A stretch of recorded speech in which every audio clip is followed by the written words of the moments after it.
मुंबईकरांना दूषित पाण्यावरून आदित्य ठाकरे यांनी आता टीका केलेली आहे।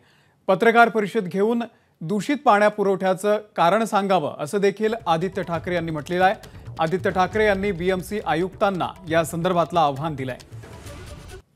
तर एक्स वरती त्यांनी पोस्ट केलेली आहे। गेल्या काही दिवसांपासून मुंबईकरांना गाळयुक्त पाणी मिळतंय आणि त्यामुळे आजार वाढतायत। काही वॉर्डमध्ये कमी प्रमाणात पाणी पुरवठा होत असल्याच्याही तक्रारी आहेत। प्रथमच मी मुंबईमध्ये अशा तक्रारी पाहतोय।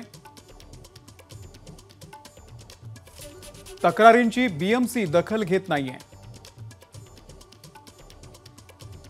उन्हाळ्यामध्ये मुंबईकरांना कमी पुरवठा सुरू होता, आता पुन्हा काही इमारतींना पाणी नाहीये।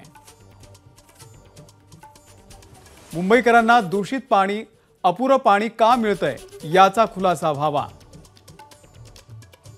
बीएमसी आयुक्तांनी पत्रकार परिषद घेत ही सगळी कारणं सांगावी असं आव्हान आता आदित्य ठाकरे यांनी दिलेलं आहे। एबीपी माझा, उघडा डोळे बघा नीट।